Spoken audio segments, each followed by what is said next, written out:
This is the March 26, 2024 Public Safety Committee meeting for the city of San Clemente. I'd like to call to order. Pledge allegiance. Mike, will you lead us in the pledge allegiance? Please stand. I pledge allegiance to the flag of the United States of America and to the republic for which it stands, one nation, under God, indivisible, with liberty and justice for all.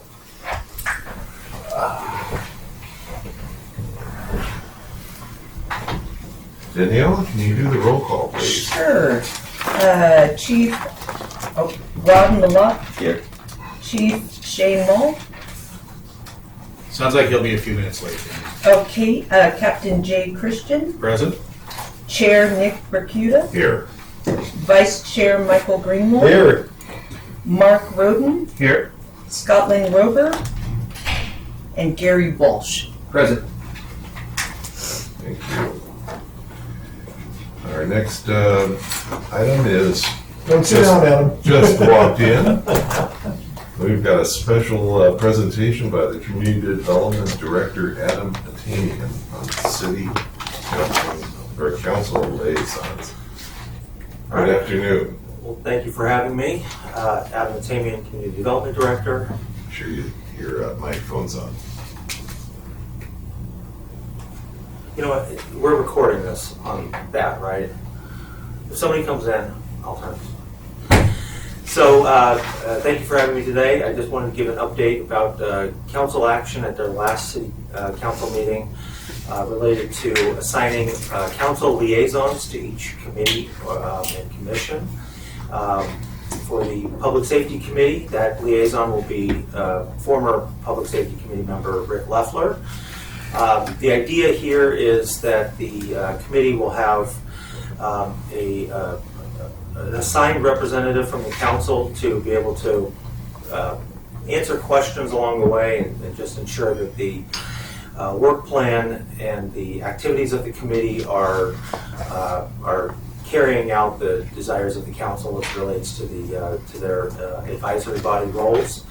So the way that this will typically work is that city staff and the chair of the committee, along with Councilmember Leffler, will meet ahead of the meetings to discuss the agenda and just kind of get an update on where things are, but also to debrief on the last meeting and if there are any questions that arose from that meeting as far as direction on any work plan projects, that Councilmember Leffler can weigh in on that.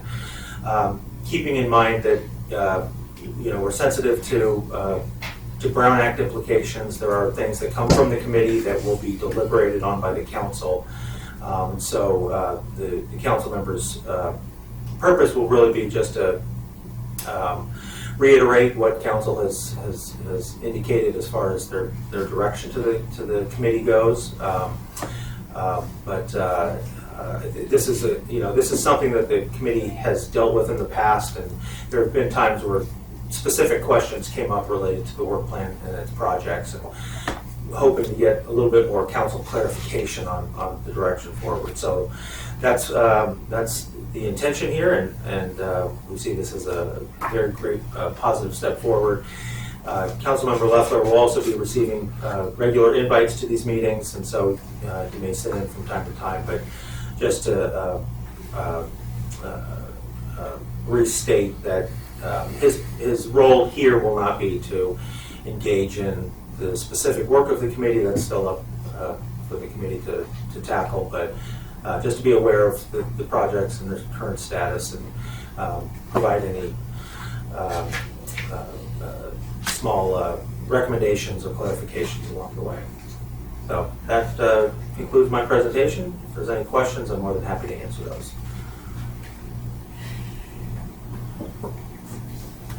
I guess I have one question. Yeah. You said that he will meet with us prior to to our regular meetings?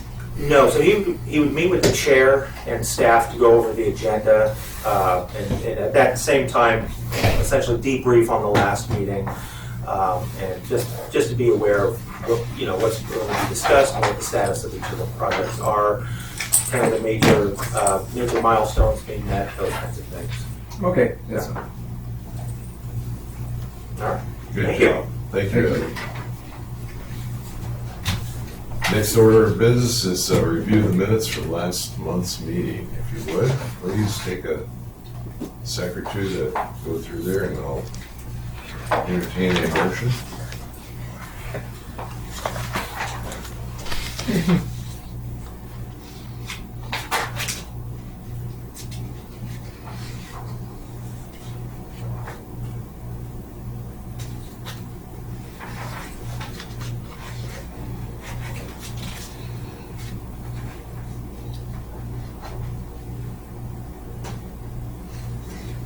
Looks just like the ones that came out in the email. I move to approve. A second? All right, moved. Committee on the green one. Walgreen, Whatever, doesn't matter. whatever it is. It's second That by guy. Walsh. Him too. All in favor? Aye. 4-0. Good. I don't believe we have any oral or written communications. I see nothing from the staff. Nothing? Okay. And we're going to review and make recommendations. Let's see, reviews. We've got code compliance. We're looking at 23, quarter 4, and quarter 1 and 24.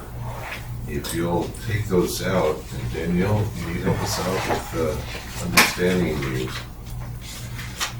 these numbers here? Well, if you look at the workload output, the data indicates that we have increased our case closure from May 23 to June 23, a significant amount, and some of that can be attributed to just refining our work processes, trying to enhance our software, and just meeting as a group and reviewing some of our cases to come up with best practices. All the other numbers with mild variations, again, efficiency, if you look at the number of actions per officer, what number of actions means is in our software system, when you go in to do a data entry, right, where you're reporting spoke to property owner, that's an action item that gets logged in the software. So our action items have increased. So we're documenting more of our cases and just trying to put as much relevant information in our cases. Danielle, could you just tell me if there is like a top 3 cases that come in? I mean, generally, the top 3 type of cases that we deal with.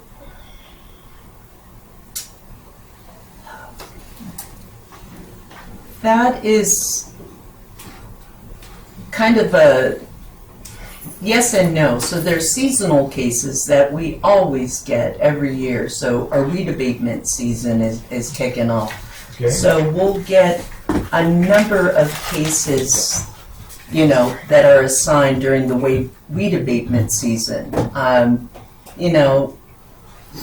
the summer, our violations, we're going to have more vendors. We're going to have, more active on-view code violations where, it really just varies. It depends on, like this rainy season, we have gotten a ton of complaints about mold complaints, right? Or issues regarding unsafe habitability of, rentals and such like that. So it's hard.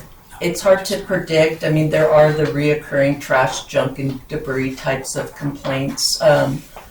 Land use violations, but it does vary quite a bit. It's interesting because I wouldn't have thought of 2 of those, so it's good to know.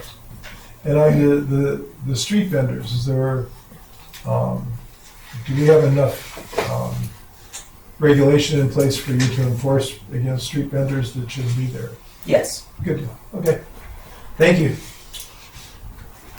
And, I'm looking for some reasoning, if there is such a thing, on caseloads versus officers, or the code compliance officers and things. Because I'm looking at some of these numbers and they, for example, the number of case actions, fourth quarter is 1431 and the first quarter is 2275. That's a huge increase. How is your, and I'm trying to relate that to the number of officers you have. Is there, during those times, was there any shortage of officers, or you have enough? Or? So are you looking at the total number on, that's page 2, which is the totals. Can you tell me which numbers you're specifically? Okay, you're looking at the number of case actions on the first, Workload output. Case actions. on the workload output on the top. Okay. To your first quarter. That's 2275. So I think that there wasn't a manager for quite a significant amount of time. And, once I came on board and started working with the officers, some of the feedback that I provided is that I oftentimes couldn't go into a case and understand chronologically what had occurred because it wasn't that there wasn't good documentation, it just was harder to access. So we've been getting in the practice of making those action items, like I explained, which is like a data entry into a case more consistently in alignment with, presenting that full story of a case from opening to close, the different actions that occurred. So that's one thing I can think of. And Well- staff, and we're fully staffed now. Okay. We weren't fully staffed prior. Yeah, because you look at, you go to efficiency, and the number of actions per officer went from 159 to 190. So we more efficient, or we just have more officers, or?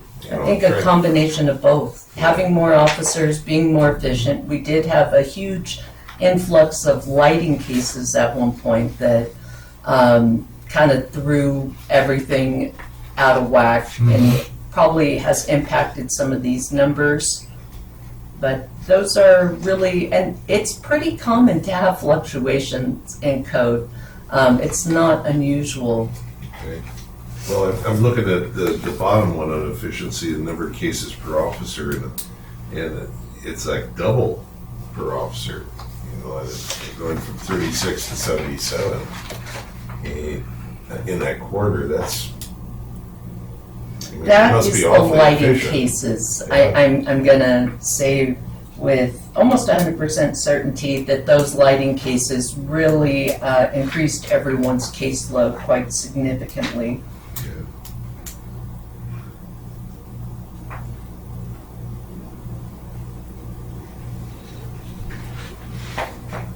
Yeah.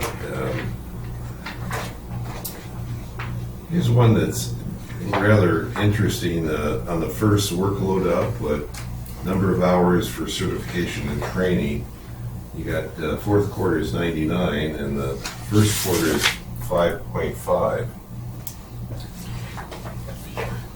I'm not.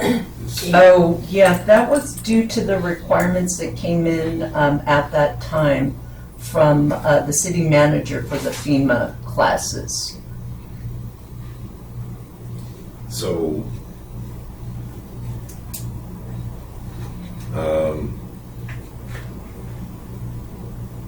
so you did the five and a half hours in the whole quarter, in the first quarter of this year. I mean, that's what I'm looking at versus 99 hours. So the 99 was under the FEMA training, correct? Or other way So around, the FEMA training was 99. total, right, that's April, May, and June for a total of 99, Right. right? That significant uptick was the FEMA classes, and also depending on when each officer's certification is due. We have a couple annual things that we do as a team. There's the HAZWOPER, class that needs to be completed. There's their continuing education units for their certification with CASIO, and then there's water quality, and it's seasonal as well. Okay, I was just trying to, make a comparison between the two quarters there, and I wasn't able to make that linkage. Probably wouldn't be able to. Because without asking for clarification, I wouldn't be able to have an idea. Thank you. Yeah, I understand. Any other questions? Yeah, I had a question, Danielle, about the effectiveness, not the data that's there. I'm just trying to. So, obviously, a good chunk is acknowledged within 2 days, and then, about a third are resolved in 10 days, and then a third are resolved in 30 days. But then my question is about the last line item there. It's cases that are over 30 days old, so those are yet to be resolved after 30 days, after 60 days, correct? Mm-hmm. So I'm just wondering, because they don't, how do I say this? I feel like that's not telling us, or even necessarily talking about the same thing that the previous two lines are, right? Because the previous two are telling us what's already done, and then percent of cases that are 60 days old, but we don't even know what that percent relates to. Like, what's the raw number? That's, I guess, my question, right? Because, or is it a snapshot at any given time? So for July, anytime in July, 65% of the cases were over 60 days old. I'm just having trouble understanding what is trying to be told to us on that last line. Like, I'm almost wondering if it reported out, like, in July, we had a raw number, X, I'm making this number up, we had 75 cases that are over. Because it's a percentage, but it's a percentage of what? Like, what's the Total big cases. Yeah, but what's the big number, right? What's the actual number? Yeah, with, I can provide them. yeah, we can provide you, so it'd And be moving like the forward- total Fluctuate. cases. Every month. The Yeah. problem is it's really hard to capture some of this with our software, but it would be total number of cases in that snapshot. Yeah, and we don't need it today for this. I'm just saying, moving forward, I don't think it tells us anything Right. on what percentage is 60 days old, because what if there's only, 10, if it's only 10, that's not a big deal because you guys are super busy, right? But if it's 600, so the percentages make sense for the first three, because like in July, half the things that came in, you guys acknowledged within 2 days. That's really good, Knocking out a third of them within 10 days over a quarter, that's really good. But then telling us, a percent is over 60 days old, well, if it's a huge number, having almost half of it done, that's really good. But if it's a small, so I think having the actual number for that item makes more sense for us as opposed to percentage, because percentage doesn't really, Right. it doesn't represent anything. It's kind of mythical what it's representing. Yeah. That's it. Thank you. Adam, do you have a comment on that? No, I just wanted to clarify, those numbers are not going to relate to one another. Correct. The percentage of cases that are open over 60 days are just a representation of how many long-term cases we're currently working with. The other cases, the ones that are closed within 10 days, a lot of those cases will not show up in that percentage of cases that are open, because that's a snapshot on a single day per month. I understand. That's why I think it should be its own separate. So, like, effectiveness is measured in how quickly something is resolved, and I like the parameters of 10 to 30 days. But then, how much is open over 60 days? That's not really a measure for or against effectiveness. It's more of just a status report. So I think that last one should kind of be its own thing, because, you know, seeing that 65, somebody might think that somebody's not doing their job, but that's probably not the case. It's probably because there was an abundance of stuff that came in and we couldn't necessarily get to it in 60 days. So that's why I think the wrong number on that. Or like you said, long projects. They tend to be very long Yeah. projects, and sometimes they're not things that could be easily resolved. They take anywhere from 2 months to 4 years to resolve. And I think we're in agreement. I think we're trying to say the same thing. I think, basically, long story short, I think you guys are selling yourselves short by displaying such large percentages in things that are over 60 days, because the way it's portrayed here, it's like 65% opened over 60 days gives it an indication of poor efficiency and poor effectiveness, which I don't think is the case. So I think that should be extrapolated off that grid, put on its old thing. This is how many open ones we have. And then if you want to equate that to its own percentage, that'd be fine. But I think the way it's set up here, it kind of actually makes it look like you guys are being less effective than you actually are. I think you guys did yourself a disservice on giving it to us that way, because we know you guys are more effective than that. Yeah, I agree with Mark, because if you show us the number, okay, it's probably going to be a lot smaller than a percentage. So you might want to look at that. And the other thing, we're already in March, and we're looking at Q4 of 23.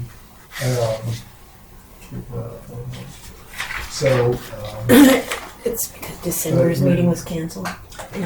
Yeah, that was due we should to have, December. Q1 of this year. In Q2. Q2, I'm sorry.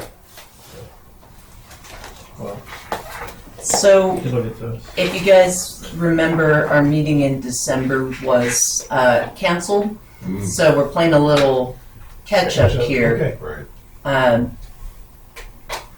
But, moving right along, it is kind of weird to speak on numbers that were so long ago. Right.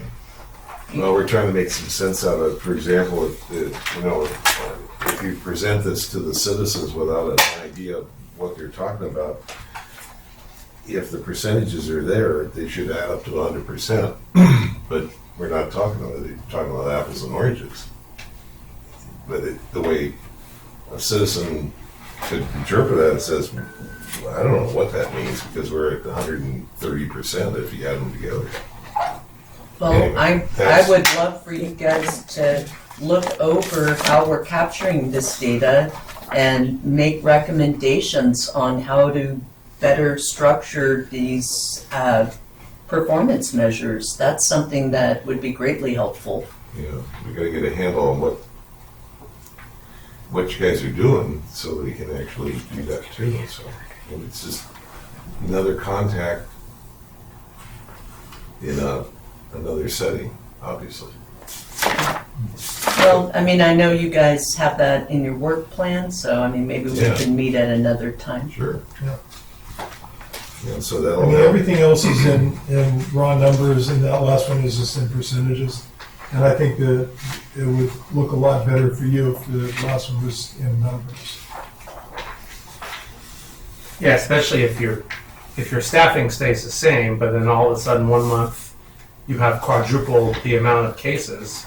Of course, the percentage is going to look bad reflection on you guys. But if we see that, there was 50 this month, and all of a sudden it's 350. Well, of course you're not going to be able to get to all those. I mean, that's not because they didn't automatically give you 5 times the personnel all of a sudden. Right. So I think the numbers make.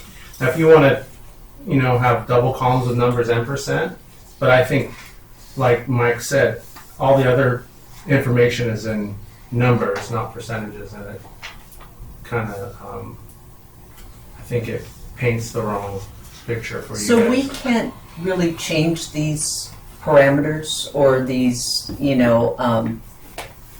headings. That would be something that you guys could make recommendations on in like your work plan.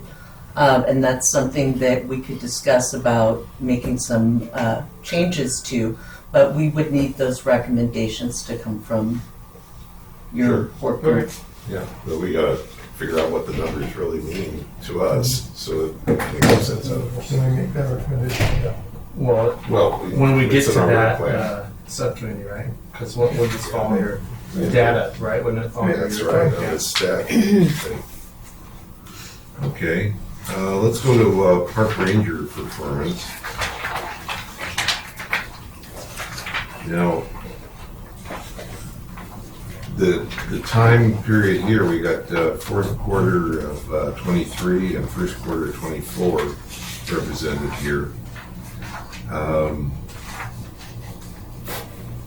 Let's see, full staffing was that a problem all along during this time? Yeah, our supervisor hadn't been hired at this point, Okay. So, nor our full-timers. yeah, because there's some differences here, like non-parking violations addressed, going from 728 to 1,543. More than double. Summer. I mean, it's like, wow. Peak But- season at the beach. Yeah. Right. Yeah. When did That's supervisor go into effect? He came in September. So right after. So Q2 will reflect numbers under his watch, correct? Correct. Okay. Is there And any way, even part the end of quarter one, but he was pretty new at that point. Daniel, is there a way that we can add one line in here to see what the staffing is? How many staff we have? You're gonna need to make that recommendation. Yeah, Okay. yeah, that's another one that we have to do. And when we do recommend that, I don't think it should be in staff numbers. It should probably be in hours worked. Okay. Yeah. All right, Because we don't care how many people exist. We care about how many hours those people are working. okay, good deal. Okay. Or maybe both. So taking into account the Q1 of 24, that's during the summer months, so a lot of that stuff bounces way up. And like the beach folks, when it gets warm out there, you got more people out there doing things. Yeah. So, question about parking violations. Obviously, with the increase of activity in the summer, so is there another entity that's issuing parking citations in the summer? That's just not.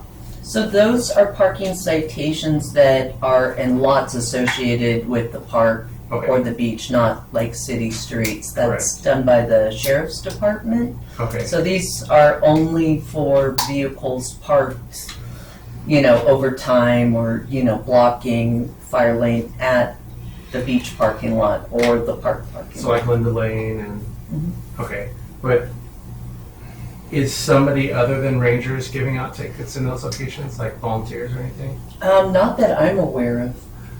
Because I The can't. RSVP. Oh, RSVPs, that's right. Okay, and that'd be either captured somewhere else or not part of this, correct? Not part of our Okay, data. I was just because that stuck out to me. I was like, oh wow! In the throes of summer, we actually had one less parking ticket. I mean, and we all see the madness down there. So I was just kind of Yeah, we'll capture that with our data. your data. Okay. Now, is there a independent, private people we contract with doing parking tickets, or it's all through? I believe with street sweepers we do, but I think that's the only one. Okay. So the city, like the lot down at the Pier Bowl, the parking lot, who hands out the tickets there? Typically the RSVPs, Okay, got it. And then, but it can also be our CSOs. Del Mar is the same Correct. type thing? Okay. Got it. Any other questions on these stats? Well, we got some things to look at on the stats subcommittee. Thank you, Danielle. Yeah. Yeah, that's some stuff to work here. Okay, let's take new business if there is any. Seeing none. Let's go to unfinished business. We're going to go to the Public Safety Committee Annual Work Plan, Communications Disaster Preparedness Project Update. We've got a couple, three here. We talked about a demonstration that we invited to Laguna Beach has a siren public address system that we're going to take a couple of us on the subcommittee are going to take a field trip next week, in fact, and hopefully we'll have one of our city council persons and even the city manager is interested in participating, do something with that. And I talked to the city manager briefly coming into the building here, and he's anxious to get a disaster planner on board. Today's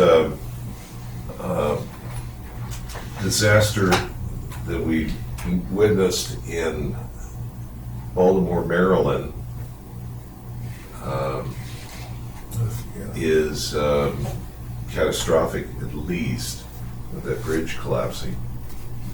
It's compared to the Coronado Bridge with a height of 180 feet.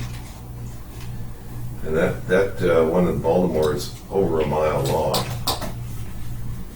Not having a disaster planner currently hired for the city, we're kind of sitting out there and relying on basically the sheriff's department and the fire department as first responders, which they're totally committed and understand what's going on. It's just the restoration things that we have to worry about on our end as a city. And you can see how the response is on the federal government for that bridge. We've got our own little problems with the freeway. We have the ocean. We have the railway, and we're looking at all sorts of problems that we can pre-plan for. And we're looking forward to get that filled, that disaster planner item filled as soon as possible. Okay, homeless and best practices. Do you have anything on that one? Now, we don't address basically the homeless directly. We're looking for help, giving help to the sheriff's department and whoever else, like community workers, and see what we do for best practices on that. So, Gary, do you have anything? Yes, I'd like to see if we can invite our homeless outreach workers, or one at least, to our May meeting, kind of set that up, where they can present the point in time statistics, because they should be available by that point. So, yes, Adam? So thank you, Committee Member Walsh. The Community Outreach Team is working more closely with the Human Affairs Committee. They also have a work plan project related to homelessness, and that's more in line with the community outreach. The Public Safety Committee's work plan is related specifically to best management practices for how our public safety personnel address the homeless, and so that type of presentation would be better suited by OCSD staff, the park rangers, or the code enforcement staff. But I'm more than happy to answer questions about the community outreach team, but their presence is requested at a lot of meetings, and we try to minimize that to keep them focused on actually being in the field and helping to address the issues out there. So I'm more than happy to answer questions. Danielle and I can put together a presentation on their activities, but their time is really being more devoted to the Human Affairs Committee on this topic. Yeah, I think all I was looking for is once the point in time numbers come in, so that we can get them and digest them, see what it means for us, and then for the sheriff's department. So we do anticipate those numbers being coming out soon. I don't know if we have confirmation if they'll be out in April or May, but as soon as they are, we can put it on the agenda for a special discussion, and Daniel and I can easily cover that topic. Okay, sounds good. Thank you, Adam. Any more on the homeless project? No? Okay. The south end of town is still clear. Good. I check it periodically. I don't know why, but I do. It's clear. It's like the coast is clear. Yeah. Yeah. It's interesting. I guess I'm just bothered that they got over on us on a loophole for a few months. And I don't know, they moved on. You have to, For now. For now. I wonder, regarding that type stuff, there was some talk about working with the county of San Diego and trying to work with them to patrolling or having some taking over responsibility for that little section down there at Carl's Jr. I don't know if that was ever, did the council ever consider that annexation? Don't know. Adam, do you have anything on that one?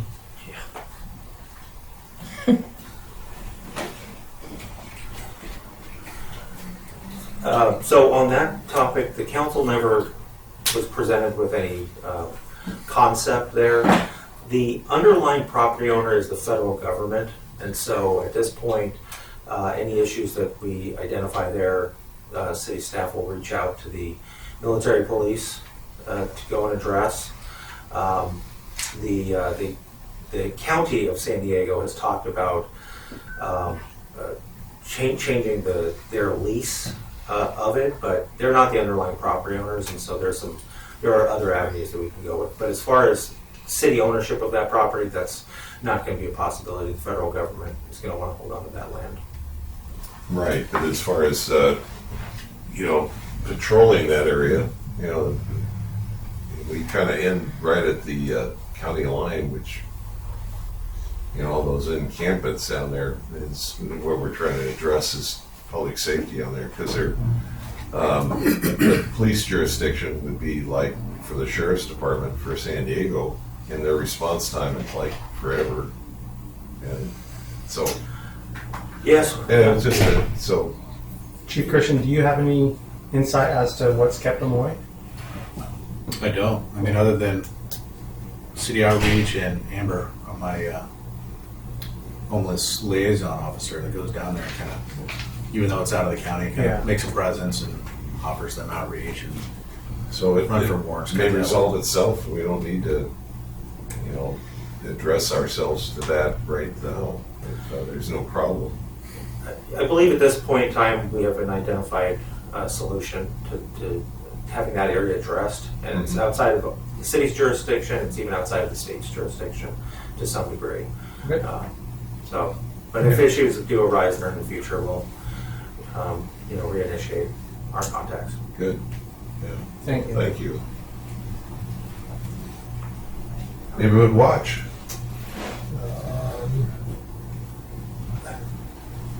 Our crime prevention specialist is doing a great job. He's got more block captains signed up, and he's working his way through Talega right now, right, Chief? I'm not sure the location, but probably Talega. I know since our last meeting, I don't think he's had another neighborhood watch meeting. He's more identifying block captains and getting that interest up. I think he's got 3 on the docket for April.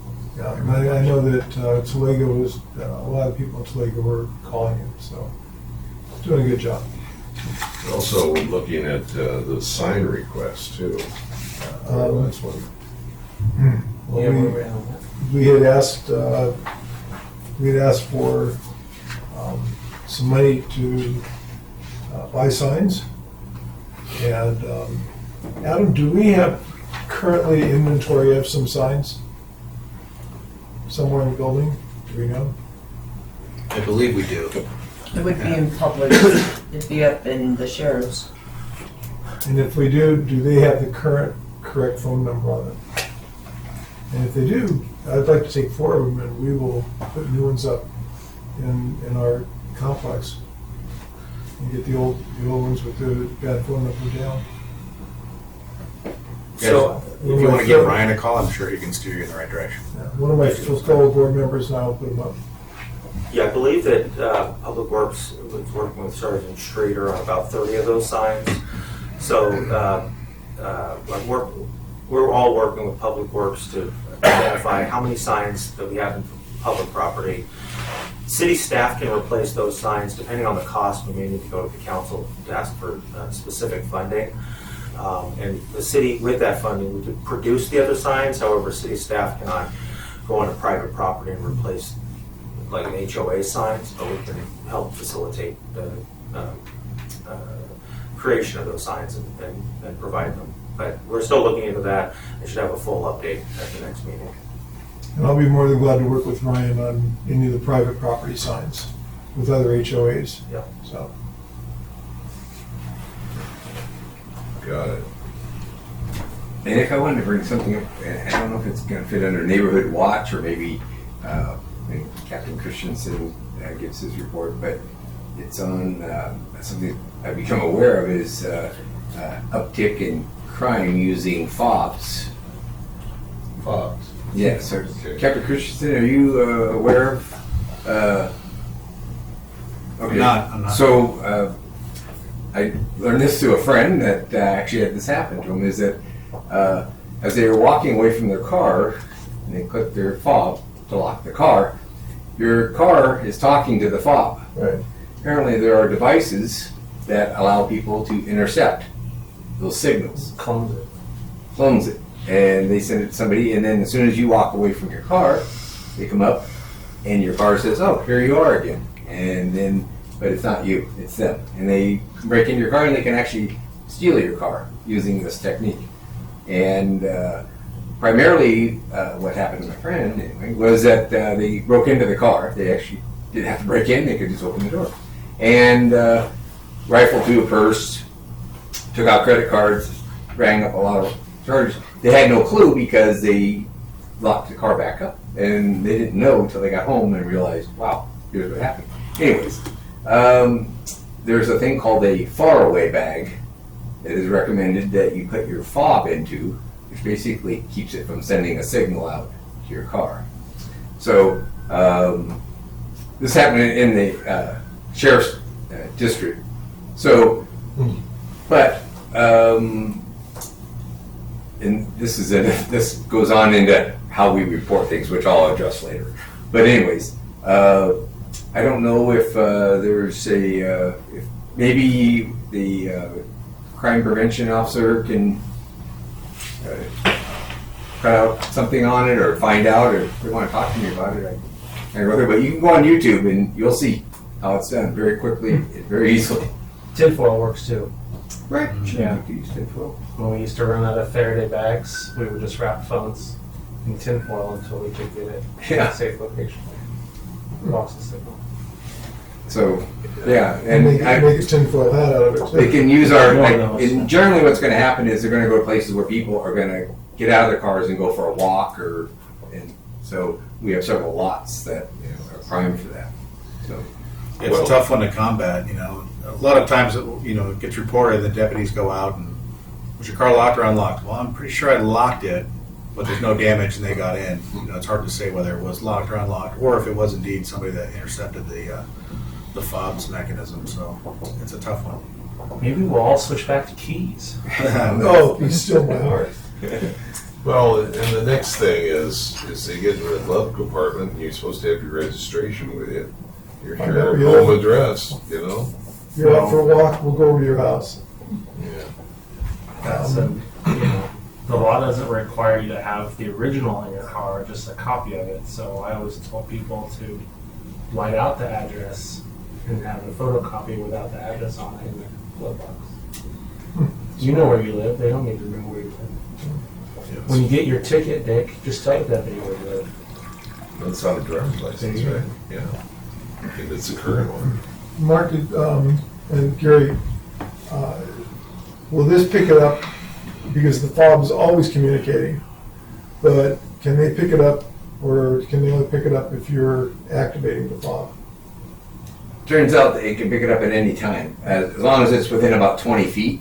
Okay. And so typically, a lot of people hang their keys up as they're next to their door as they're walking out. So it's very close to the sidewalk, so they can literally come by your car. This is how a lot of thefts are going on at night, is they'll come by and pick up that signal between your car and the fob as it's hanging up, clone it, and then they can literally drive off with your car.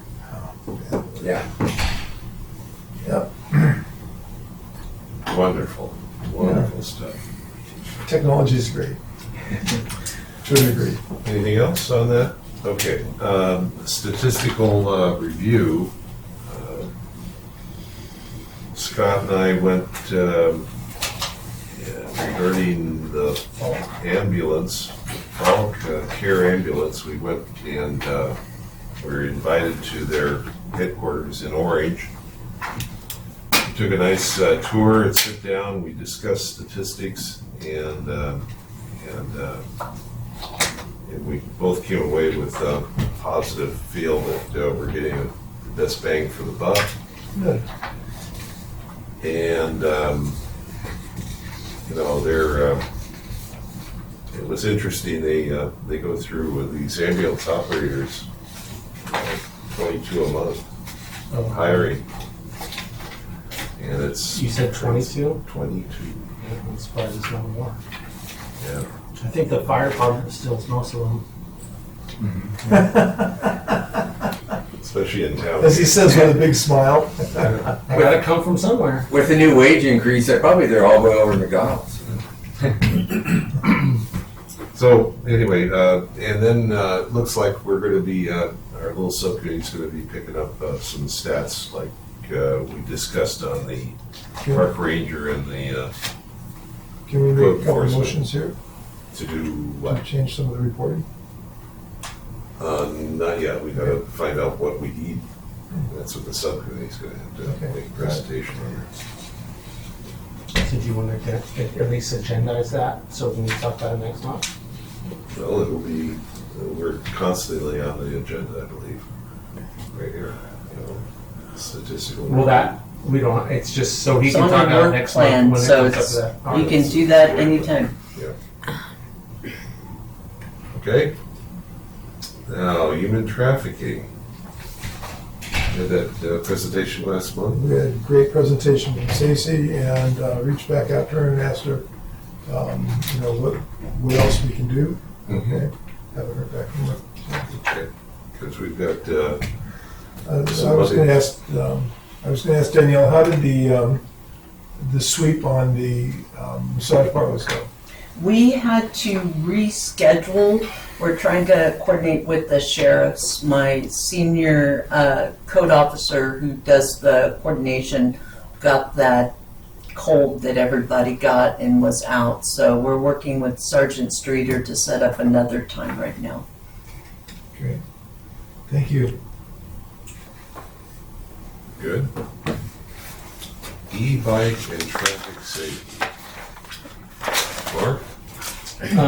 So, What's out there? yeah, I forwarded a suggestion on our e-bike ordinance. It had been brought, when was it, September? Was that when the council directed us to create a policy, and then in our collective infinite wisdom, we decided, no, let's wait till the state does their thing, and then let's tailor one for us. So I think we all have a copy of it here. So basically, in my suggestion, I do the generics of the what is an e-bike, the classes, what the state already requires you to operate a class 3, and then what an electric motorcycle is, and then, although it doesn't make sense when you're reading it in order, you know, what are hours of darkness, per the state of California, and then what a wheelie is, and what an endo wheelie is, what have you. So then we get down to the rules, and then obviously these are just ones that came to me. You know, if anybody wants to modify them or change the parameters of them. So basically, my recommendation is you shouldn't be able to ride an e-bike at night during hours of darkness unless you have a license or at least 18 years of age. My thought process behind this is, you know, some people are sending 12-year-old out there on something that goes 25 miles an hour and they don't know the rules of the road. And society, the law, nothing has set up a reason to make those people know the rules of the road. So, you know, if they have a license, theoretically, they know the rules of the road. And then the reason I said 18-year-old, well, it's kind of hard to legislate, you know, what adults can do when it comes to a bicycle, right? And then the same thing applies to operating with passengers. I think it's very unsafe, you know, and I'm not saying parents know this is going on, but I'd be livid if my 10-year-old was on the back of a bike being ridden by another 10-year-old doing 30 miles an hour downhill with no helmet. So again, there needs to be some, you know, institutional knowledge, for lack of a better term, on what the rules are. And then a basic one, you know, hey, during hours of darkness, your e-bike has to have a light in the front and a red in the back. No wheelies or endo wheelies. I'm sure we've all seen this been going on like crazy, and I can't tell you how many kids I've almost hit a block away from my child's school because they're doing a wheelie and they can't control where their bike is going, and I have to slam my brakes and avoid, you know, being hit by inches. And it's not a personal thing, but my point being is if I'm seeing it, probably most people are seeing it, right? Mm-hmm. And then, especially around the high school where you have a lot of new drivers driving.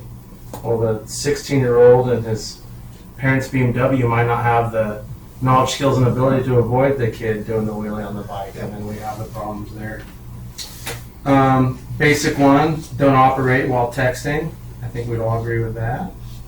And then class 3 e-bikes aren't allowed on any off-road trails in the city of San Clemente. I know some of the trails are posted that, but I don't know that that's codified anywhere other than on a sign saying don't do it. So I figured we'd put it, you know, in black and white for everybody. And then I think, given the definition of what a class 3 e-bike is, I think we should say no one should get to ride them on sidewalks. And then in business districts, regardless of class, I think it would be in every pedestrian's interest if we weren't riding on the sidewalks. And of course, both of these doesn't mean you can't cross them or pull up on the sidewalk to lock it up, what have you. We just don't want people, and we've all seen it, you know, at a good clip going, you know, westbound on the sidewalk on Del Mar, you know, you see geriatrics jumping out of the way. That's just not safe for anybody, right? Then of course, I know this is already there, but I figured since we're coming up with the e-bike rules, then this should be codified here. E-bikes, regardless of class, shall not be ridden on the San Clemente Beach Trail between North Beach and Calafia. It's already a city ordinance. Correct, yeah, but I'm saying, or if we want to reference, like, you know, consistent with ordinance, you know, number, but because somebody's going to go look, I think a lot of people with what you're allowed to do or not do with the e-bike, they're going to look at the e-bike ordinance, so at least we would want to cross-reference where it is already codified. And then we've all gone round and round on learning about the Surons, what have you, so we all know that that brand can't be registered, can't be insured. So what I thought a better way to do is to say electric motorcycles shall not be operated within city limits unless they meet these 4 bullet-pointed things, right? So you have to have an M1, it has to be registered with plates, you have to have a DOT-approved helmet, and you have to have insurance. Or you can operate them, and this was a typo on my part, I had electric motorcycles may only be used. It should be electric motorcycles may be used on private property with the express permission of the property owner or the owner's authorized agent. And Where I see this coming into play is they get a call of a bunch of kids hanging out in the Walmart parking lot, doing wheelies, jumping off, stuff like that. Well, it's private property, but do you have the express permission of, Sam Walton, one of his kids, or the manager there at Walmart? Probably not, right? Probably not. So if nothing else, they can be moved along with the authority of the law behind them. And then the next part here is law enforcement is allowed to use the towing, storage, and impound authorities in the vehicle code that are already there within the city limits. And we had discussed this in the working group. A conviction of any violation of this ordinance or the vehicle code by anyone operating an e-bike will not be adjudicated until they partake in pass city-approved e-bike safety course and have to provide proof of that to the court within 90 days. And whatever settled ordinance we create, we shall require anybody that rents out e-bikes to at least, if they want to laminate a copy of this and make people read it before they hand them the keys to the $2,500 beast, then so be it. But I think we should require that of them. I mean, you have to sign stuff when you rent cars that says you understand. Right. So, and that's all I have to say about that. Great job, Mark. You put a lot of time into this little puppy. Yeah, Mark, I think it's pretty comprehensive. One thing I'd like to see, and we can discuss it and see, I'd like to see what you guys think, I prohibited prohibition on being within 3 feet of a pedestrian electric bike.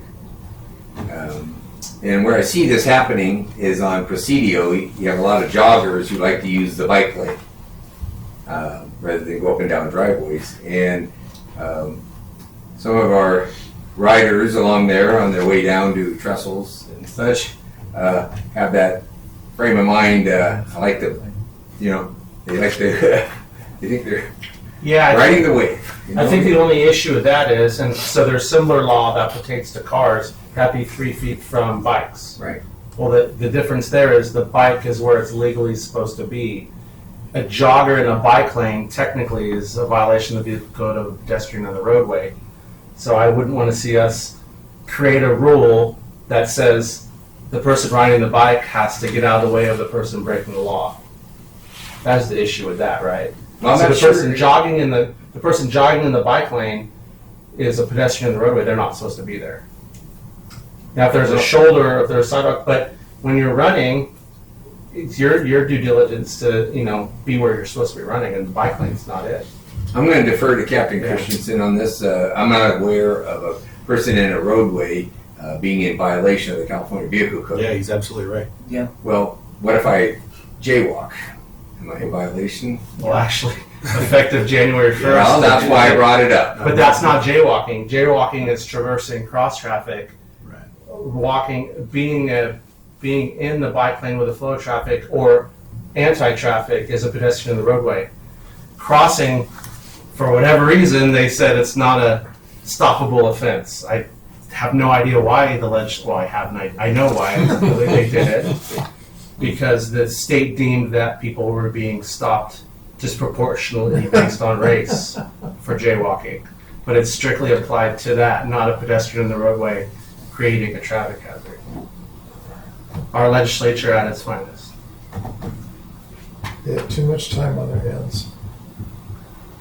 Okay. All right, so what we need to do is do something with this. Move to approve and send them to council. So if we do that, I do need to have the typo I had remedied. So I apologize, I didn't number these pages. So on the third page, we need to omit So we're going where it says electric motorcycles may only, we need to omit only. And then now that I think about it, on the 4 bullet pointed, on the first 3 of the bullet points, there should probably be a semicolon and either an ampersand or the word and after the first 3. because it's 1, 2, 3, and 4. And then the electric motorcycles may be used as a standalone. Can I provide some input from Yeah. my point of view? I think I love that we're talking about safety of these bikers and pedestrians. I think it's important that we consider before we push this forward to enact, basically a cause and effect type thing. Like I don't think we should be considering items that maybe put undue safety hazards in a different direction. For example, like no riding on a sidewalk. I think of my young kids when they were riding their e-bikes. Unfortunately, a lot of this I feel comes down to parents and how you parent your kids, and we can't force people how to parent their own kids. But like I told my young kids, hey, I want you riding on the sidewalk. I don't want you in the street. But here's what you do when you come up against a pedestrian: you're going to slow down, stop, pull to the side so they can walk. Right. Right now, the California Vehicle Code doesn't require bikes to be off of the sidewalk. So and I think about this like in a school zone. So these kids are all riding their bikes to school. Well, now we're forcing them off the sidewalk into the street. What's going to happen when, because they can't ride on the sidewalk, now somebody gets seriously injured or killed on their way to school because a driver hits them while they're in this pickup lane? I think it puts us in a real bad position and opens up some liability issues. The recommendation is only for a business district, though. It's class 3 anywhere, which kids can't ride class 3s. You're right, but then you're leaving you're leaving it up to a deputy to decide whether that kid's on a class 2 or class 3 bike before even making a stop. Yeah. And I don't know about you, but there's Correct. The yeah. difference is very, very slight, and I Yeah. think most of these bikes probably are class 3. They're both powered by a throttle. I think the only difference really is the speed, 28 to 20. So I think a lot of these kids are on class 3 bicycles, even the ones going to school. So maybe we should omit the class 3 on the sidewalk and then keep the one for business districts? Because I don't see a lot of, Well, or even the business district, El Camino Real is not wide enough to put a bike and 2 lanes of vehicles in there, even though the state law says that you've got a right of way for the bicycle, but the way they rocket through there's not enough. my guess is that some of these issues we're talking about here is probably why the state has not made any action towards this lately. I mean, it's just a guess, an opinion of mine. But I think they're important to look at. I don't want us to consider, we're going to make this illegal in San Clemente, yet we have, not too many, but we have San Clemente kids that go to school in San Juan. And now I think it creates some confusion. Well, you can't do this in San Clemente, but as soon as I cross over to San Juan, I can do certain things. I know they don't have this on the books in San Juan. How would you feel about it being allowed for minors under 18? Because actually, I know the town I grew up in. If you were under 18, you could ride your bike on the sidewalk, but adults couldn't. Right. Is that going to solve our issues? So I think we'll probably all agree that it's not the mode of transportation that's upsetting so many people. It's the bad behavior from some of the younger kids that are on these bicycles, right? There's plenty of kids out there that are doing the right thing, that are riding, respectfully on the sidewalk, wearing their helmets, not on the cell phone. I think when we go and make these blanket muni codes, we're kind of putting us out there.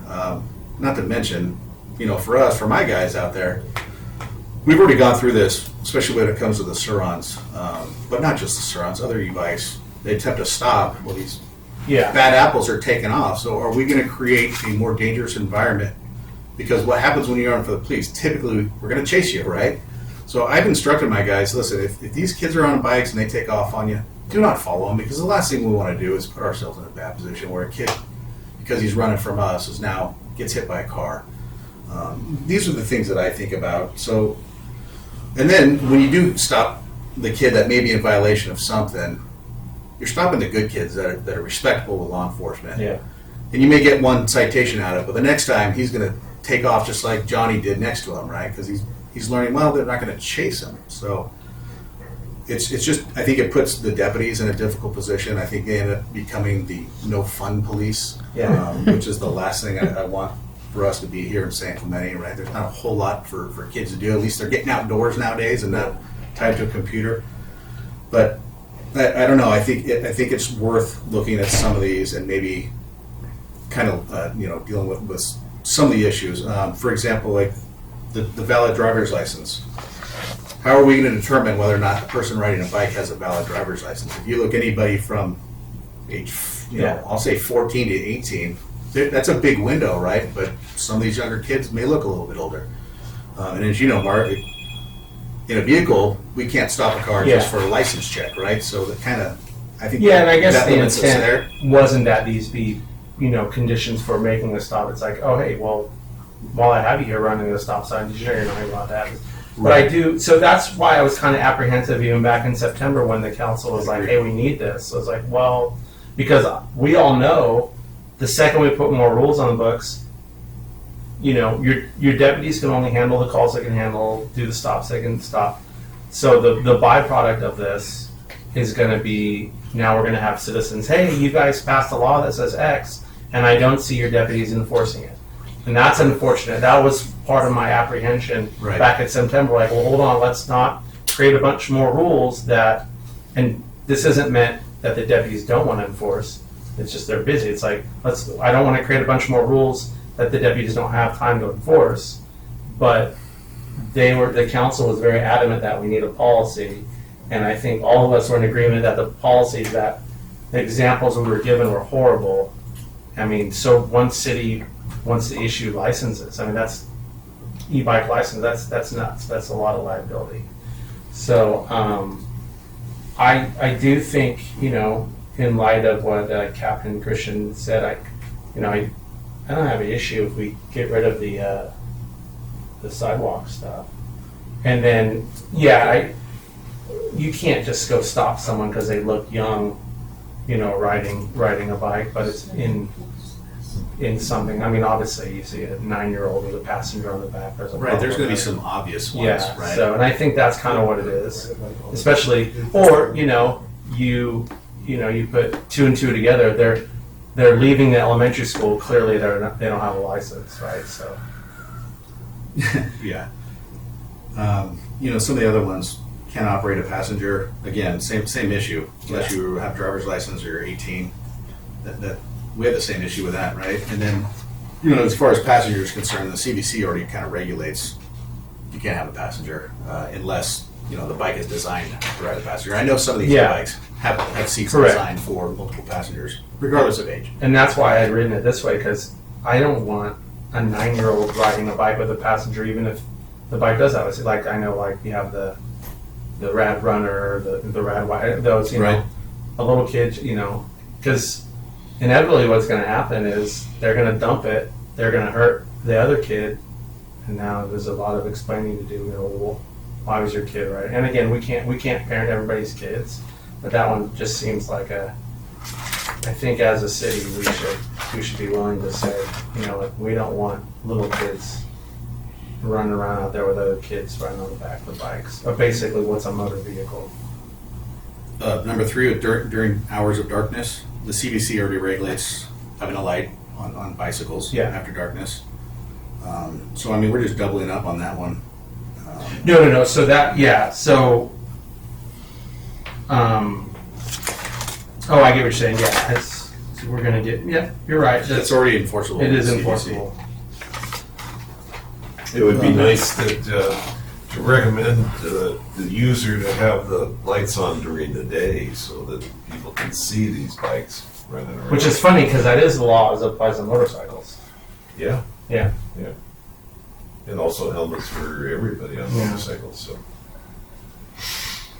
So anyway, As far as riding on the sidewalk, perhaps we could have something written that said they have to yield to pedestrians. It's not a citable offense unless there is a accident occurs. Because let's say e-bike hits a pedestrian, there's no violation if they're on the sidewalk, right? Yeah. Right. This would be something citable if they cause an accident.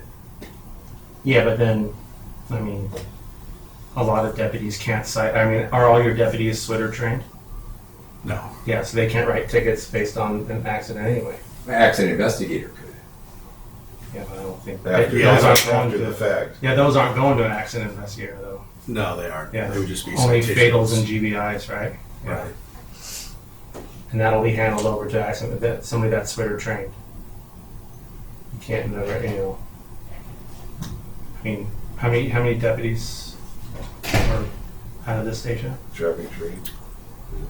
Well, I mean, they all have traffic enforcement. No, I mean, they training, have but to- as far as investigating, we don't have, it's all regionalized. That's what I'm saying. So there might be 3 in the building that have ever been I think we SWITR have trained. one. Yeah, 1. So. Because the fatal team comes out of Santa Ana. Correct. Yeah. Elisa, yeah. Lisa View, yeah. Well, So what do you want to do? we can look at these things right now, quick, and then make a motion to move it along.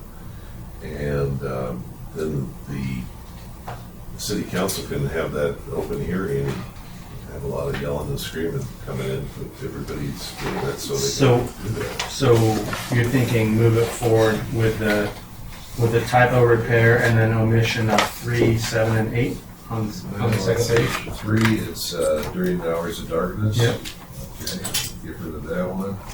7 is not living on sidewalks, yeah, let that one go. And 8 is not right on sidewalk business district, okay? Yeah, that's, I think number 10, you're kind of regurgitating, again, the CBC, right? When it comes to motorcycles, regardless if they're electric or just motor-driven cycles, all those requirements are under the Correct. CBC. Yeah. And we do already enforce, the You tow do. authorities when it comes to those. We have before in the past. Again, it becomes an enforcement issue. What happens to the kid that takes off on us? Yeah. Are we really going to put him in jeopardy at losing his life because he doesn't want a citation or to get his motorcycle towed? Yeah, I mean, that's fair. But with that, though, we should probably keep in, to clarify on our books, that an electric motorcycle shall not be, it's not considered an electric bike. It's almost, so get rid of the section of the ordinance that says how, what you have to have to ride one, but then make it very clear in our ordinance that the city does not recognize a Suron style as a bicycle. Yeah. Does that work for you guys? Yeah. Where it's definitive, but it's not yeah, caught. especially on the pedals. Well, and I wanted to make it very clear because I don't know who makes it, but I've seen a guy who rides it's electric motorcycle with license plates, everything. I mean, it looks like he commutes to work on it, and so I wanted to make it very clear we're not targeting somebody who's actually, because Surons, if they had a VIN, unfortunately they would be able to register them, and we'd have them riding all over, crazy on the streets. Right. It's my understanding they can't get. They can't get VINs, yeah. And it's also my understanding that some of them, I guess, while this was all new, the DMV did erroneously issue some Yeah. plates to some of these, just because of not knowing the procedures and Yeah. what was required. And So I I think heard- there are a few out there that actually have license plates, There and maybe are. that's what you've seen. No, this is this actually looks like a motorcycle until you get up to it. But yeah, the whole thing with the ones that slip through, somebody had figured out if you try to register it as a moped and you get a VIN applied to it, just like if you made a kit card, you have a VIN applied to it. That's how some people they snuck one past the goalie on that.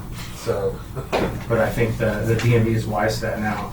So we want to omit 3, 7, 8, and 10. We don't have them. Yeah. We don't have them here. We already passed them. Does anybody have any issue with the e-bike safety course? No, I think that's one of the things we really like, but that has to be established anyway. Yeah. So, but. Well, now that we know, because that gentleman gave a presentation, and there was another presenter that said there's one now online. So we have some options, right? Yeah. And, Yeah, it's not a precedent setting. correct. And then 12 is good. And I'll just restate with 1 and 2. they don't really give us much authority to make a stop for those. Correct. I think it's just, it's, you know, kind of like Gary said, after there was an accident, it's like, well, hey, you weren't supposed to be doing, I mean, you know, it's kind of like the, you know, it's illegal to smoke a cigarette in a car with a minor in it, but you can't pull somebody over for it.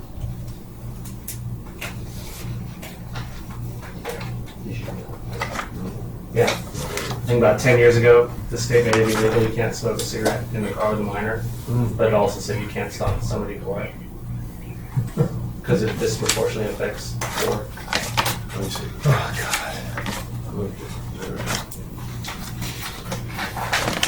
All right. Anything else, Captain? That's my input. Okay. So, maybe we want to make a motion to move this approve along. as amended. If this is good for Okay, you. so I make a motion to move forward to the city council the suggested e-bike ordinance with the omission of bike rules 3, 7, 8, and 10, and the typographical error repair of removing the word only. Oh, never mind, because we're removing number 10, so I guess the typo doesn't matter anymore. So yeah, I make a motion to move forward, removing 3, 7, 8, and 10. Second. Okay, so we have a first and second? Yep. All right, any discussion, further discussion at all? No? All in favor? Aye. No, it's 4-0. Good job. Great job. Yeah. Like I said, All the time, I didn't yeah. think we needed one, but here we are. Yeah. And I hope, Well, at least we're giving some Yeah. response to the city council when they requested it, so. well, yeah, because I mean, the last time something was, we were brought, hey, look at this code, and we voted, no, we don't like it, but didn't provide an alternative, and then misquoted it, like, oh, we didn't provide an alternative. Well, we provided you something this time, so do with it what you like. Well, but it's, Yeah. you've done a lot of homework on it. A lot of it. Good job. All right, technology review. Let's see.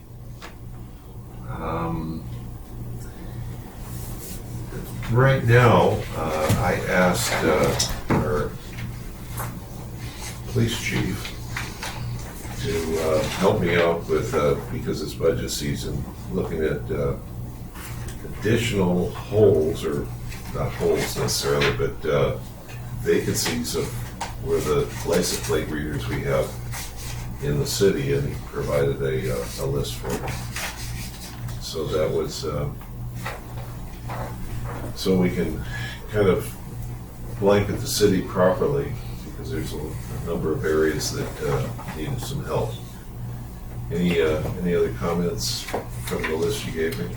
No, I gave the list. That was input from the deputies and the investigators out in the field. And I know you had some follow-up questions regarding costs. I don't have the cost per se. I'm sure the city can get that with their previous contract they have with Flock. Right. Well, And I know one of the recommendations was it was already purchased and they're just having issues finding a location to put that camera on. yeah, Roughly how many do you think more we need? 16, that's why. Yeah, somewhere in the area of 16 to 20, somewhere around there, depending on what each camera can capture. I'm not quite certain of the capabilities. Do they make mobile ones to use for like events and stuff like that, or? I don't know, Mark. Yeah. That's a great question. I'm not sure. I would imagine they probably do. Well, the original ones that the sheriff's department had were mobile, they were on the car. Right. and So those are some- LPRs. Right. Yeah. Do the deputies have? Are there some LPR cards? I don't think we have any remaining LPR readers. Is it just old technology now because of this? Not old technology, old tactic, I guess I should say. Is a Yeah, antiquated like we tactic. talked about, Yeah. the only way you're going to capture it is if you're driving by it, where Yeah. these fixed locations go past you, and then whoever's got that on in their car will get the Yeah. notification that that vehicle's in that area, at that location, in that time. So. Right. So, good. Okay, and I think I talked to Adam about this, and and I think it's all part of the whole program. So hopefully, it's at least a statement of need. If we don't put that in the budget request, and something happens that, well, we got extra money or whatever, well, what should we spend it on? Well, at least they've got something that they can do that. No, this is a question of clarification for me. So beyond the council approving funds for such a thing, do they have to approve the added locations? Well, it's supplemental, it's additional budget. But I mean, they're not in position to say, no, we're not going to put a camera in that location, right? Okay. No, they're looking for recommendations in public safety, and heretofore, they've been very receptive to this particular project. It works. It does, and from what I understand, it's a real game changer as far as crime picking up stuff. Do you have any comment on that, Jay, is how it's changed police work in town?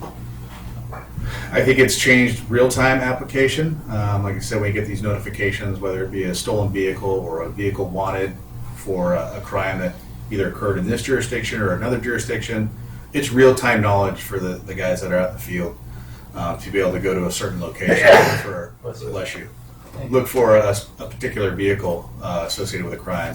It's also been beneficial for when we have either burglaries, whether they're residential or commercial, and somebody's able to provide a description of a vehicle that left the area for investigators to follow up on, to be able to type into the system, it was a white GMC pickup. Maybe they didn't get a plate, but then they start looking at the white GMC pickups with the time frame and then develop additional leads with license plates, whether it comes back registered to an individual or a rental company. Just furthers their investigation rather than was it a white truck and it took off, and we know there's a million white trucks out there, so this is impossible. So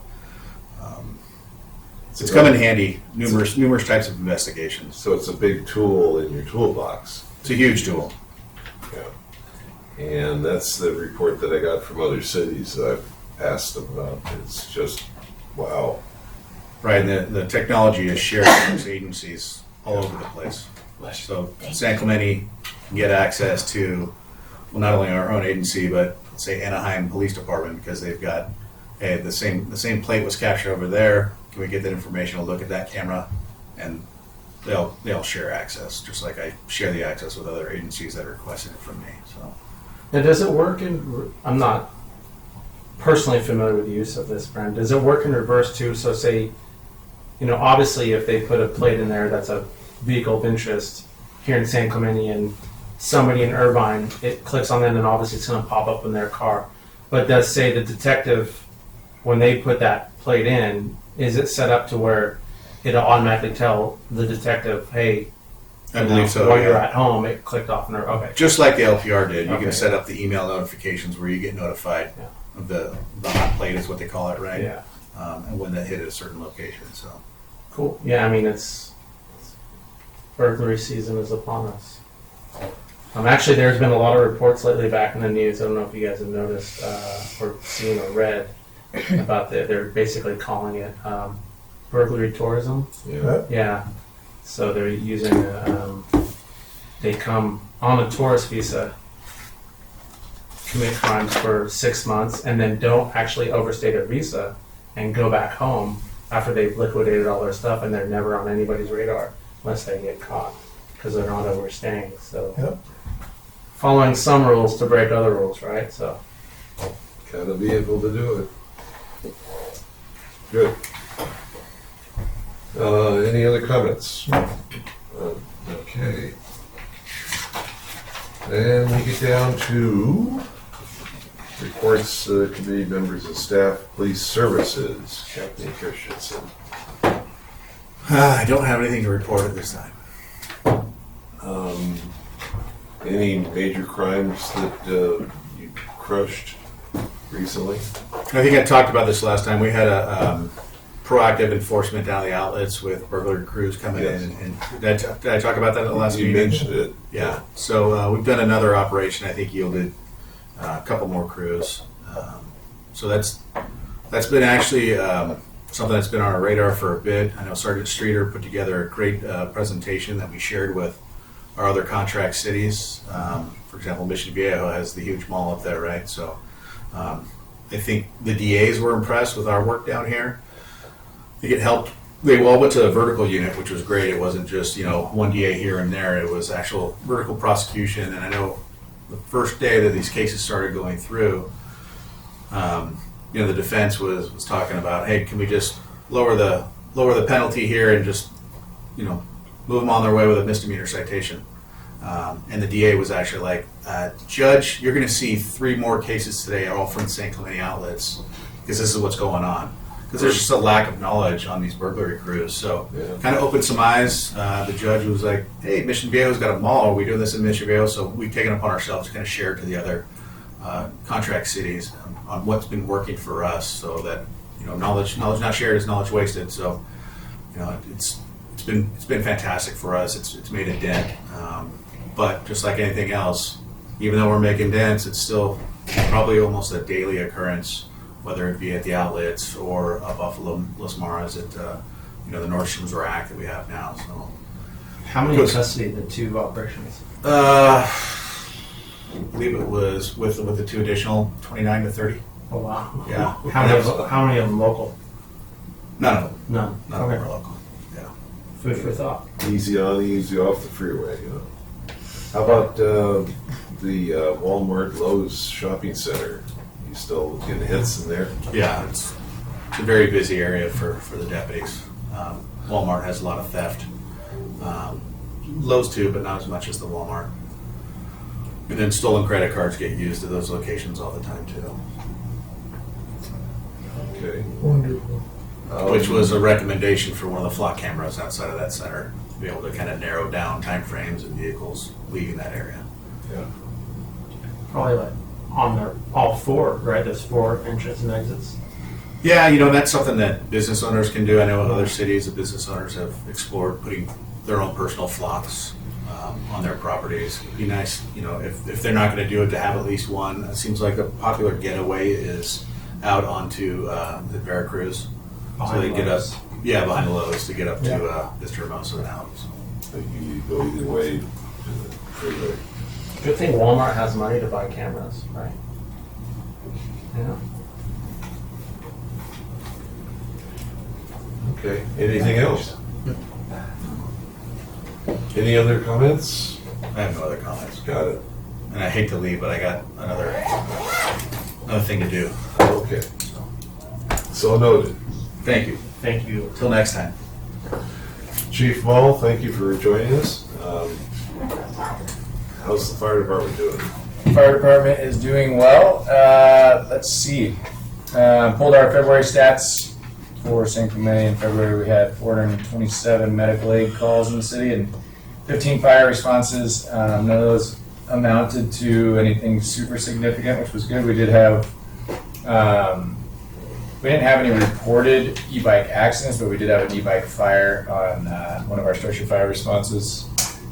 Came in as a garage fire, and it was actually the battery pack for the e-bike on fire in the garage, which is pretty common. Wow. We've had a lot of those. So I'm just working on educating people on not leaving their e-bikes plugged in constantly, because those batteries have a tendency to overheat. And we've got a lot of garage fires from e-bikes, so definitely want to make sure you just charge it as much as it needs to be charged, and then take good care of those batteries, because once they're damaged, that's when they're real susceptible to fire. So, so working through that, we did every 15 minutes along with the sheriffs and CHP and San Clemente High School. We did every 15 minutes. If you haven't been to one of those, we get any. No. I've been in. I was the Grim Reaper a couple times. Good. Oh, Yeah. So it was really good. Just did that a couple weeks ago here at San Clemente High School, and it's always good when you see a few hundred high schoolers completely silent, paying attention. So hoping that seeps into some of them, so we cut down on the drunk drivers around here. Other than that, pretty good. Now, is that financed through the school district or sponsored through? The schools put them on, yeah. I don't know who funds it, to be totally honest. I wonder, isn't a lot of the money Comes from Matt, right? Yeah, Matt has been kind of putting it on for her, but never actually asked where the funding comes from. Is it every other or every third year? Depends. They haven't done it in San Clemente since I want to say 2019 was the last time we did it. I think that there was a couple years they took it off because there had been a pretty fresh accident. It was a little too much for they were thinking the kids maybe to see. So COVID. it's been a few years, and it just rotates from school to school. So last year was in San Clemente. This year was we have it again tomorrow at Tesoro High School. So we do 3 or 4 a year. So it was a really good. It is. Yeah. It's an absolutely, it shakes them up, wakes them up, type thing. Other than that, still waiting for our Firehawks to show up. They were supposed to have been here a month ago, but there was a recall on something in the engines, so they're getting buttoned up. Hopefully we'll have those things in service running this summer, so that'll be really exciting to have those 2 helicopters going. And, other than that, Well, we're glad they caught the recall before we got them. it actually worked out perfect. Yeah, before we started training on them, they would have had to go back anyway, so Yeah. it saved the shipping. Boeing. Yeah, I don't want to go there. Yeah. Oh, the doors fall off. How about dozer exercise over in Townsend? You do that They have this year? dozer school. I actually think dozer school is in the next couple of weeks. They do their dozer training, and then fire school is scheduled for January, depending on how moist everything is again. Last year we didn't do it; Right. too moist. So hopefully we'll have the fire school out there as well. So Yeah. it's good stuff. I mean, dozer school is fantastic because they improve all the fuel breaks anyway, and gets our people out there doing some really good training. And then the fire school obviously is really, really good training for everybody. Good. Yeah, so a lot of fun stuff coming in the next few months. Yeah. Good for you. Thank you. Thank you. Good. Any other questions? Looking good? Okay. Captain Malott Chief. Gee. and Chief of Marine Services. Is the coast clear? Is the coast clear? Clear of what? The trail open? No, the trail's closed from North Beach to It Mariposa. is. Just to give you an update, since our last meeting on the 27th, we've had 85,300 in attendance, 16 swimmers rescued from distress by the lifeguards, 169 prevents, 1,457 public education contacts, 11 medical incidents, and 448 law enforcement contacts. Water temperature dropped down from this last weekend's high winds down to 53 on Monday morning. Went from 63 within 48 hours to 53. Yeah. This morning it was, by the time it ended yesterday, it was 56. This morning it was 54. Should recover quick, but we do have another storm coming in on Saturday. Over an inch of rain expected, and it falling into Sunday as well. What else is going on here? We just finished the recruitment for the Marine Safety Officer position, so it brings us to 4 Marine Safety Officers. It was an open recruitment. We got a pretty good pool of candidates outside and internal. We had 3 internal, and one of our internal candidates did get promoted to the Marine Safety Officer. He started on March 18th. His name's Dominic Ridardi. He's been with us for 9 years. Born and raised in San Clemente, went to San Clemente High School, participated in junior lifeguard program for 6 or 7 years, went all the way through that program, became a rookie when he was 16, college graduate. Fantastic to have him on board, so we're glad to finally fill that position. Also, we finished this past weekend on Sunday, 5 consecutive weekends. We had 13 new trainees in training academy. 11 of them finished 100 hours, and our lieutenants can finally know the scores, and we'll see who gets promoted before the end of the week. So they'll build, if those who get promoted will be out in the field, which starts our spring break on March 30th through April 7th. So we'll see some new faces up in the towers. So we'll probably have up to maybe 11 new faces out there for the summer. Special events. Last Saturday we had a surf contest at the pier. Unfortunately it rained on them. surf was pretty dismal. This Saturday we have a surf contest at T Street. We had the Shamrock Run. That was a success on March 16th. Junior lifeguards, we have 2 more Wednesdays and 2 more Saturdays coming up. The next 2 Wednesdays and Saturdays for swim tests. So if you have kids, grandkids, or neighbor kids that want to learn how to be safe at the beach, recommend them doing a swim test to be able to be considered to get into the program. And we do have the new registration going in effect, which there's 3 tiers. So I'll explain that again. San Clemente residents, April 24th at 8 a.m. along with their siblings, if they're new, they would be considered in that first tier. April 24th to April 25th would be new San Clemente residents and non-residents returning, and April 26th would be open registration. So that's all new this year for the registration part. I would imagine it's probably going to sell out just like it does every year. But yeah, that's pretty much it from the beach, unless you guys have any questions.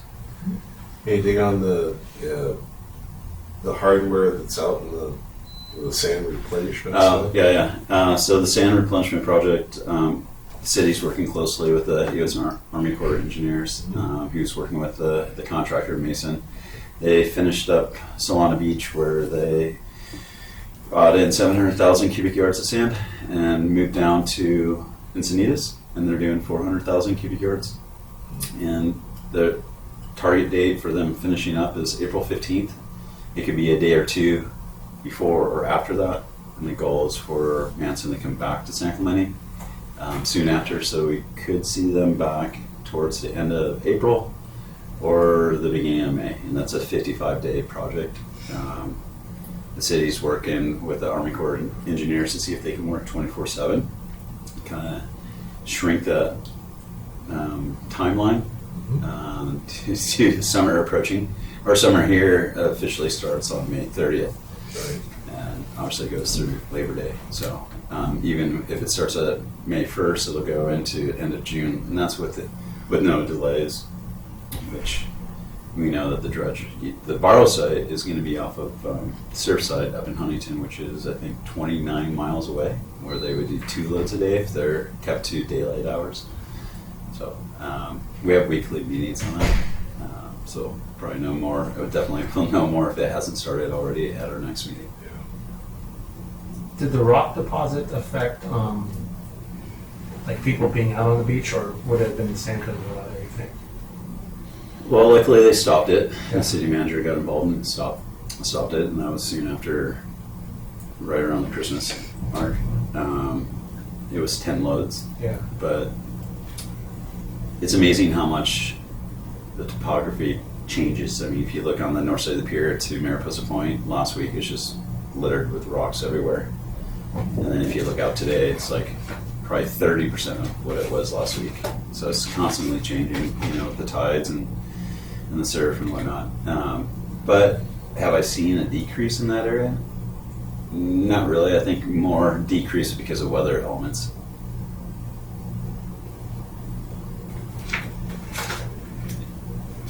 Any other questions? A few months ago, you had discussed something about new towers. Is that still in the works? Yeah, 2 council meetings ago, maybe 3, it was going back to council for asking for additional funding, and it got pulled. And then the public works director was out on vacation, so I have a meeting with him tomorrow, so I'll find out more where we're at with that. Thank you. And the North Beach waymaking the city manager put together, where we're going to use the concession restroom as a multi-use office space. I'm meeting with Danielle and Jay on Thursday to go over kind of the layout inside. Public Works has done a good job of redoing the inside. Now we just have to go in there and kind of say what works for everyone's needs and make it a usable facility for everyone. On the south end of the beach trail, Public Works has been working on increasing the fence line, the cables. Do Do you know what they're doing with that, or what was the emphasis on it? Yeah, it has to reach a certain height, and it wasn't meeting the regulations. So they have some caps that they have fabricated Yeah. with little poles that the wire goes through, so they can meet the regulations for height. Where was this? It's on the beach trail. It's actually up and down So- the entire stretch at Oh, different it's- places. Yeah. Yeah, interesting. Yeah. They're putting those things on. Anyway, good. Any further for the chief? Thanks, Chief. You're welcome. Oh, wonderful. Good. I don't have anything right this minute on for the committee chair to announce and talk to all. So it's up to the committee members for any comments. None. Thank you very much for your e-bike report. Mike, Nothing. Gary? Nope. Covered it all. Good job, okay. City staff, Nothing new to report at this time. got it. How's the uniforms going? Good. Have you deployed the uniforms to all the folks? Yes. Everybody's wearing them. And the reception? I think very positive. Good, good.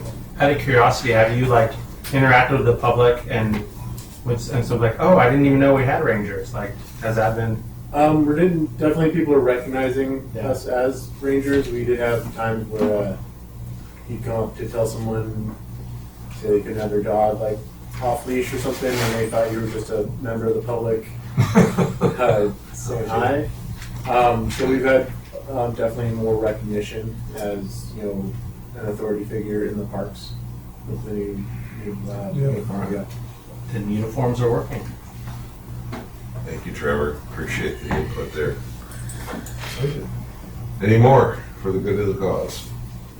Seeing not, I'd like to make a motion to adjourn the meeting. Next regular meeting will be held Tuesday, March. No, it'll be April. Let me get the date on that correctly. April April 23rd. 3rd, right here. April 23rd. Okay, April 23rd, 3 p.m. in the City Council chambers. Any a second? Second. Okay, first and second. All in favor? Aye. Yay.